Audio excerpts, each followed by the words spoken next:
चौक में चेन त्यानहू घायल चेन हावहाई और चेन यिहान के पास आया और उनसे कहा, मैं आपके साथ कुलपति पद के लिए लड़ना नहीं चाहता था। मैं चेन परिवार का सदस्य हूं और हमें एकजुट होना चाहिए। अगर आप मुझे कुलपति के रूप में स्वीकार नहीं करते हैं तो आप अपने लोगों को लेकर चेन परिवार छोड़ सकते हैं।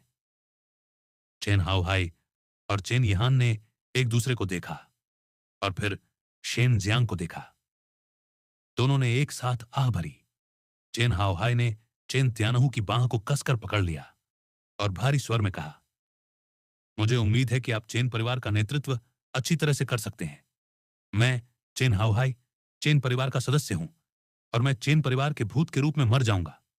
मैं चेन हावहाई नए कुलपति से पूरी तरह से सहमत हूं। चेन हावहाई और चेन यिहान मूर्ख नहीं थे। इस समय उन्होंने शेन जियांग की भयानक क्षमता को देखा था। अगर उसे ठीक से प्रशिक्षित किया जाता तो जल्द ही शेन जियांग एक शक्तिशाली कीमियागर बन जाता। अगर उनके साथ उनके अच्छे संबंध होते तो उन्हें बहुत लाभ होता। एक शीर्ष कीमियागर को अपमानित करना एक बुद्धिमानी भरा कदम नहीं था। अब जब चेन त्यानहू बीती बातों को भूलने के लिए तैयार था तो यह उनके लिए एक अच्छी बात थी। दो बुजुर्गों, कृपया हमें आपको अपमानित करने के लिए क्षमा करें। हमारा चैन परिवार इतने सालों से इस भूमि पर खड़ा होने में सक्षम है। हमारे बीच आंतरिक कलह नहीं होनी चाहिए। शेन जियांग भी चले गए और चेन हावहाई और चेन यिहान से माफी मांगी। उसके कामों ने चेन परिवार के कई जूनियर और बुजुर्गों को चुपके से सिर हिलाने पर मजबूर कर दिया। हालांकि उसने इतनी कम उम्र में शक्तिशाली बुजुर्गों को हराया था, लेकिन वह घमंडी नहीं था। इसके बजाय वह बहुत विनम्र था। इस तरह की चतुराई ऐसी चीज थी जिसकी तुलना चेन परिवार के कई जूनियर नहीं कर सकते थे। चेन हावहाई और चेन यिहान, ये दोनों भाई भी कुछ शर्मिंदा थे। भतीजे, पहले तुम्हें स्वस्थ हो जाना चाहिए। इसे ज्यादा देर तक खींचना ठीक नहीं है, चेन यिहान ने कहा और उसे कुछ उपचारात्मक डांस भी दिए। कुलपति प्रतियोगिता के परिणाम से बुजुर्ग बहुत संतुष्ट थे। एक बुजुर्ग ने स्पष्ट आवाज में कहा, हर कोई 10 दिनों में एक भोज होगा। मैं सभी से 10 दिनों तक यहां रहने के लिए कहता हूं। उस समय कुछ अन्य परिवार भाग लेने के लिए लोगों को भेजेंगे। उस समय आप अन्य परिवारों के साथ दोस्ती भी कर सकते हैं।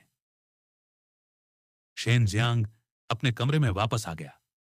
अपने शरीर को देखकर जो जख्मों से भरा हुआ था, वह राहत महसूस के बिना नहीं रह सका।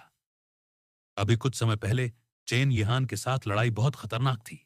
इस समय उसका दिल बहुत उत्साहित था क्योंकि वह 5वें स्तर के mortal martial realm martial artist की ताकत से 7वें स्तर के mortal martial realm martial artist को हराने में सक्षम था।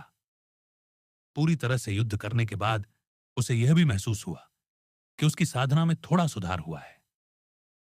उसे ट्रू क्यूई के उपयोग का भी बहुत अनुभव था। कोई आश्चर्य नहीं कि उसने सुना कि एक शक्तिशाली मार्शल कलाकार बनने के लिए किसी को सैकड़ों युद्धों से गुजरना पड़ता है। जैसे ही शेन जियांग ने उपचार की गोली खाई, उसकी आंखों के सामने रोशनी की 2 किरणें चमक उठीं। उसने देखा कि बाई यूयू और सुमेयाओ सीधे चेहरे के साथ उसके सामने खड़े थे। अरे बदमाश, अभी तो तुम बहुत जल्दबाजी में थे। अगर मर गए तो क्या होगा? हमने तुम्हारे ऊपर बहुत मेहनत की है, बाई यूयू ने ठंडे चेहरे से कहा, जिससे शेन जियांग की पीठ कांप उठी। सुमेयाओ ने अपनी जीभ बाहर निकाली और कहा, यह देखते हुए कि तुम्हें कुछ हिम्मत है, मैं इस बार तुम्हें छोड़ दूंगी। अगली बार आपको पुनर्विचार करना होगा। अपने कपड़े उतारो, मैं दवा लगाने में तुम्हारी मदद करूंगा।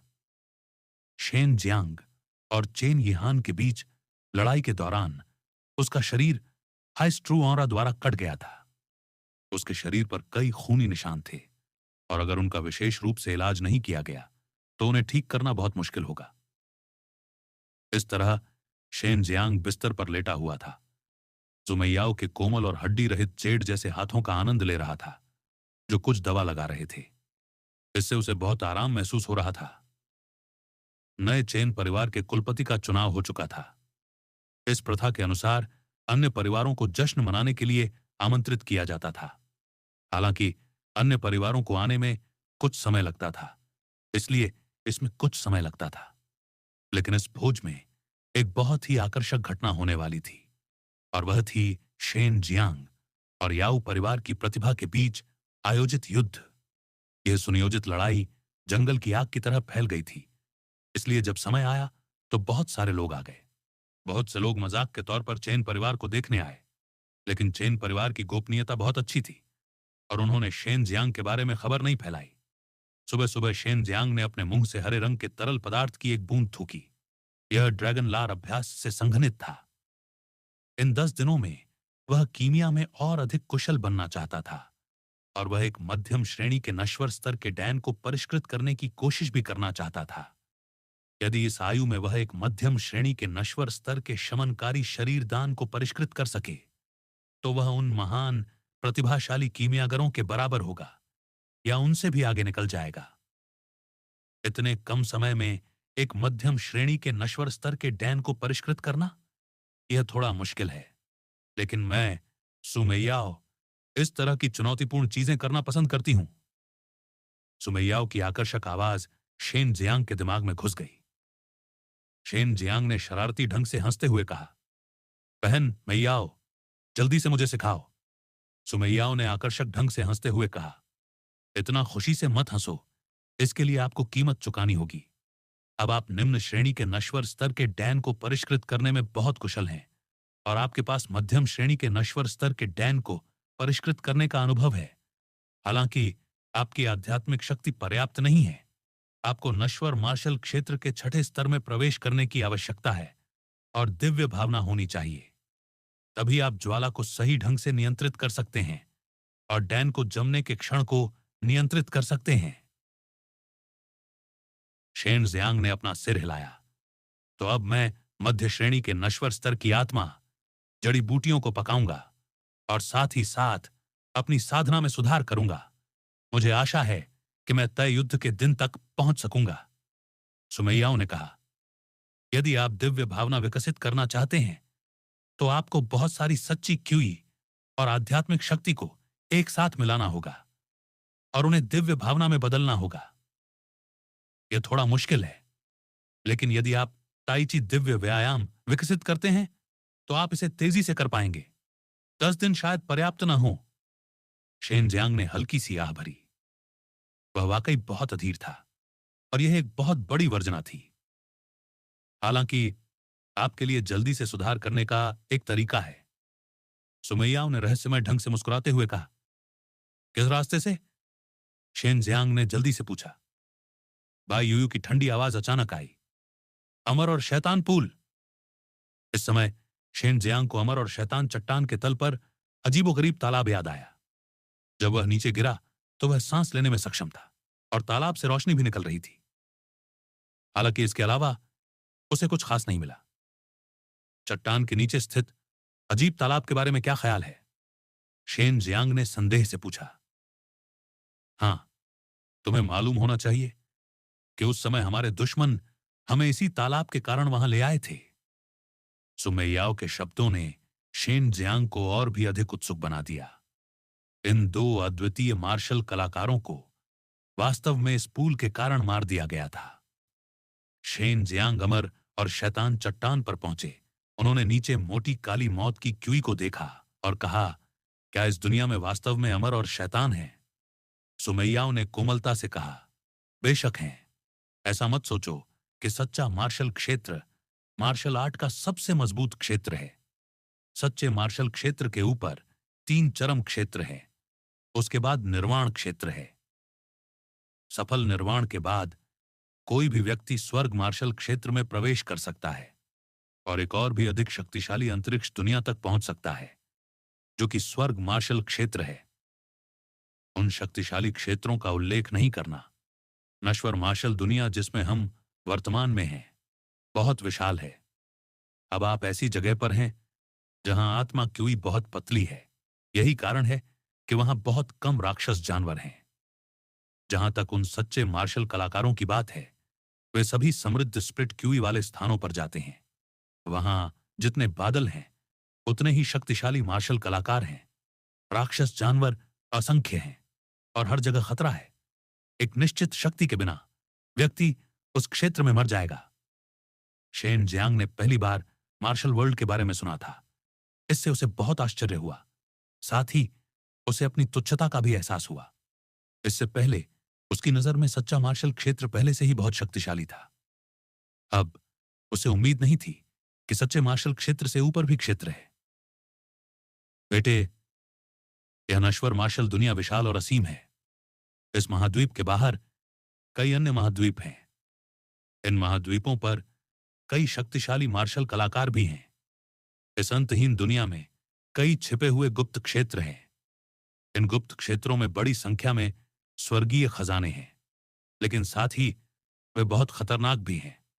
जब तक तुम्हारे पास ताकत है, तुम पूरी मार्शल दुनिया की महानता का अनुभव कर सकते हो। उस समय तुम्हें पता चलेगा कि तुम कितने तुच्छ हो। भाई यूयू ने ठंडे स्वर में कहा। शेन जियांग ने अपनी मुट्ठी भींच ली। इस समय उसका दिल बहुत खुल गया। वह जानता था कि केवल अपनी ताकत में लगातार सुधार करके ही वह यह सुनिश्चित कर सकता था कि वह इस मार्शल वर्ल्ड में जीवित रह सकता है, जहां विशेषज्ञ पेड़ों की तरह असंख्य हैं। वह रसातल में कूद गया। उसके पास नश्वर मार्शल क्षेत्र के 5वें स्तर की ताकत थी और नीचे एक तालाब भी था। बेशक उसे धीरे धीरे नीचे चढ़ने में समय बर्बाद करने की जरूरत नहीं थी। ओतोंग! शेन जियांग एक बार फिर सफेद रोशनी बिखेरते हुए तालाब पर पहुंचा। इस खाई में अक्सर राक्षस जानवर दिखाई देते थे। हालांकि शेन जियांग को डर नहीं लगा, क्योंकि यहां राक्षस जानवर बहुत मजबूत नहीं थे। शेन जियांग की मौजूदा ताकत उनसे निपटने के लिए पर्याप्त थी। बहन मैयाओ, मैं इस अमर और शैतान पूल का उपयोग कैसे करूं? शेन जियांग ने अपने हाथों से अजीब पानी को हिलाते हुए पूछा। इस तथ्य के अलावा कि यह चमक रहा था, उसे ऐसा नहीं लगा कि इसमें कुछ और अजीब था। सुमैयाओं ने कहा, यह शुद्ध ऊर्जा है जो अमर राक्षसों के एक बड़े समूह के मरने के बाद उनके शरीर से निकली थी। लेकिन इस ऊर्जा को आप नहीं खा सकते। आखिरकार यह आपकी अपनी नहीं है। आप इस ऊर्जा का उपयोग केवल अपने शरीर को संयमित करने के लिए कर सकते हैं, अपनी आत्मा को संयमित करना, और यह प्रक्रिया बहुत दर्दनाक है। शेन जियांग ने भौहें सिकोड़ते हुए कहा, मुझे इस अमर शैतान पूल में कितने समय तक रहना होगा? सुमैयाओं ने कहा, मुझे नहीं पता। जब तक आपको कोई दर्द महसूस ना हो, आपको बस नीचे कूदना है और ताइची दिव्य व्यायाम को प्रसारित करना है, ताकि ऊर्जा आपके शरीर में निर्देशित हो सके। बिना कुछ कहे शेन जियांग ने अपने कपड़े उतारे और पूल में कूद गया। वह पूल के तल में गोता लगाने लगा। वैसे भी वह पूल के नीचे सामान्य रूप से सांस ले सकता था, इसलिए उसे चिंता करने की कोई बात नहीं थी। वह राक्षसी जानवरों के हमलों से भी बच सकता था। जैसे ही वह नीचे पहुंचा, शेन जियांग ने ताइची दिव्य व्यायाम प्रसारित करना शुरू कर दिया। इस समय उसने केवल महसूस किया कि उसके शरीर को अचानक सभी दिशाओं से एक अजीब बल द्वारा निचोड़ा गया था, जैसे कि वह उसके शरीर को एक गेंद में निचोड़ना चाहता था, जिससे वह बहुत आशंकित हो गया। इस समय भी वह अजीब ऊर्जा उसके शरीर में प्रवेश कर गई और पागलों की तरह उसके शरीर में घुस गई। ऐसा लग रहा था जैसे वह उसके शरीर में तेजी से घुस रही हो, जिससे उसे ऐसा लग रहा था जैसे उसका शरीर फटने वाला है। हड्डियों को चीर देने वाले दर्द ने उसे ऐसा महसूस कराया कि वह मर जाना चाहता है। अमर और शैतानी पुल लगातार उबल रहा था और पानी की सतह भी हिल रही थी। ऐसा इसलिए था क्योंकि शेन जियांग पूल के नीचे पागलों की तरह संघर्ष कर रहा था। अज्ञात समय के बाद शेन जियांग बड़ी मुश्किल से पूल के तल से ऊपर तैर कर आया। वह पूल के किनारे पर लेट गया, सांस फूलने लगी और बोला, मैं नश्वर मार्शल क्षेत्र के 6ठे स्तर में क्यों नहीं पहुंच पाया? क्या आपको लगता है कि आप इतनी जल्दी सफलता प्राप्त कर सकते हैं? आपने केवल अपने शरीर को संयमित किया है, अपने पूरे शरीर को अधिक शक्तिशाली बना दिया है, जो आपकी आत्मा को भी बढ़ा सकता है। सुमैयाओं की आवाज आई। बियार! शेन जियांग खड़ा हुआ और अपनी मुट्ठियां कसकर बंद कर लीं। निश्चित रूप से उसे लगा कि उसका शरीर बहुत बेहतर हो गया है। हालांकि वह नश्वर मार्शल दायरे के 6ठे स्तर में प्रवेश नहीं कर पाया था, लेकिन वह एक ठोस नींव रखने में सक्षम था। मैं कितने दिनों से वहां हूं? शेन जियांग ने पूछा। वह अमर और शैतानी तालाब के नीचे उस तरह के भयंकर दर्द को सहते हुए एक अचंभे की स्थिति में था। केवल 5 दिन। यह अमर और शैतानी पुल अब किसी काम का नहीं है, लेकिन इसने आपको अमर और शैतानी शरीर की साधना के लिए आधारशिला रखने की अनुमति दी है, सुमैया ने कहा। शेन जियांग मन ही मन चौंक गया। यह अमर और शैतानी शरीर, बस इसका नाम सुनकर ही उसे पता चल गया था कि यह बहुत शक्तिशाली है। समय समय पर अमर और शैतान चट्टान के नीचे की खाई से एक गर्जना निकलती थी। साथ ही एक कमजोर अजीबोगरीब सच्ची क्यूई भी निकलती थी। यह सच्ची क्यूई एक प्राचीन आभा से भरी हुई थी, जो एक अकथनीय दबाव दे रही थी। यह एज्योर ड्रैगन सच्ची क्यूई थी, जिसे शेन जियांग ने एज्योर ड्रैगन दिव्य व्यायाम की साधना करके बनाया था। शेन जियांग ने अमर और शैतान चट्टान को नहीं छोड़ा, लेकिन अभी भी नीचे साधना कर रहा था। उसका ऊपरी शरीर नंगा था और उसकी लोहे की मुट्ठी की जोड़ी एक भांपदार नीला सच्चा क्यूई उत्सर्जित कर रही थी। वह लगातार चट्टान पर बमबारी कर रहा था और बजरी हिंसक रूप से उड़ रही थी। उसका पूरा शरीर एक फीकी सच्ची क्यूई से घिरा हुआ था। सैकड़ों मुट्ठियों की बौछार के बाद उसने चट्टान में एक छोटा सा छेद कर दिया था, लेकिन उसकी आभा अभी भी स्थिर थी। यह स्पष्ट था कि उसकी सच्ची क्यूई और शारीरिक शक्ति कितनी जोरदार थी। हर बार जब वह मुक्का मारता, तो उसकी सच्ची क्यूई पीछे हट जाती और सीधे उसकी भुजाओं से उसके सिर में प्रवाहित होती। अचानक यह उसके मस्तिष्क में आध्यात्मिक शक्ति के साथ विलीन हो जाती, जिससे उसका मस्तिष्क विकसित होता और उसकी आध्यात्मिक शक्ति बढ़ती। यह दिव्य भावना विकसित करने का एक तरीका भी था। शेन जियांग नीचे साधना कर रहा था और उसकी हरकतें छोटी नहीं थीं। नीचे मूल रूप से शांत क्षेत्र गड़गड़ाहट की आवाजों से भर गया था, जो पूरे रसातल में गूंज रही थी। 2 दिन बीत चुके थे और इस समय शेन जियांग को लगा कि उसकी सच्ची क्यूई अतुलनीय रूप से प्रचुर थी और उसकी आध्यात्मिक शक्ति भी बहुत मजबूत हो गई थी। जब तक वह दिव्य भावना का सागर खोल लेता, तब तक उसे छठी परत दिव्य भावना क्षेत्र में प्रवेश करने वाला माना जाता। इसे पार करने के लिए आध्यात्मिक शक्ति और प्रबल आध्यात्मिक शक्ति की आवश्यकता थी। छठी परत तक पहुंचने के लिए तैयार। शेन जियांग ने हल्की सी गहरी सांस ली। 2 दिनों की साधना के बाद वह स्पष्ट रूप से महसूस कर सकता था कि उसका शरीर बहुत अधिक अत्याचारी हो गया था, और यह सब अमर और शैतान पूल में शमन के कारण था। शेन जियांग जमीन पर क्रॉस लेग करके बैठ गया। एकाग्रता में अपनी आंखें बंद कर ली और अपने शरीर में ट्रू क्यूई का संचालन किया। उसी समय उसने अपनी आध्यात्मिक शक्ति जारी की, जिससे दोनों एक साथ मिल गए। आध्यात्मिक शक्ति का उपयोग दिव्य भावना के द्वार को महसूस करने के लिए किया गया था और ट्रू क्यूई का उपयोग दरवाजे को खोलने के लिए किया गया था। ताइची दिव्य व्यायाम की गहन मानसिक साधना पद्धति ने शेन जियांग की सच्ची क्यूई और आध्यात्मिक शक्ति को उसकी आत्मा में छिपे दिव्य भाव के द्वार को खोजने के लिए निर्देशित किया। शेन जियांग ने जल्द ही एक सुनहरा दरवाजा देखा, मानो वह उसके सामने था। इस दरवाजे को देखने का मतलब था कि दिव्य इंद्रिय क्षेत्र उसके सामने था। उसने अपनी भौहें सिकोड़ी और एक विचार के साथ नीला सच्चा क्यूई अचानक एक नुकीले नुकीले दांतों और लहराते पंजों गंभीर और प्रतिष्ठित नीला ड्रैगन में बदल गया। सच्चा क्यूई से परिवर्तित नीला ड्रैगन दहाड़ता हुआ और सुनहरे दरवाजे की ओर भागा। नीला ड्रैगन दरवाजे से टकराया और गड़गड़ाहट की आवाज के साथ शेन जियांग ने एक चमकदार सुनहरी रोशनी देखी। उसी समय उसने अपनी आंखें खोली और एक शक्तिशाली ट्रू क्यूई उसके शरीर में भर गई। वह खुद को रोक नहीं सका और जोर से दहाड़ने लगा, और हिंसक 5 तत्व ट्रू क्यूई उसके शरीर से बाहर निकल आए, जिससे हवा का एक झोंका आया और सभी दिशाओं में बहने लगा। क्या यह नश्वर मार्शल क्षेत्र का छठा स्तर है? शेन जियांग ने अपनी आंखें बंद कर लीं और अपने शरीर में जोरदार और शक्तिशाली ट्रू क्यूई को महसूस किया। उसी समय उसने अपनी दिव्य भावना को मुक्त कर दिया और उसके आसपास की सभी हलचलें उसके नियंत्रण में थीं। शेन जियांग ने अपनी आंखें खोली और हल्के से मुस्कुराया। अब मैं उस चाल का उपयोग कर सकता हूं। अचानक उसकी पीठ पर आग की लपटें उठीं और उसकी पीठ पर आग की लपटों से बने विशाल पंख दिखाई दिए। लपटें फूट पड़ीं और गर्मी की लहरें उठीं, बिल्कुल फीनिक्स के पंखों की तरह। प्रतिवेदन।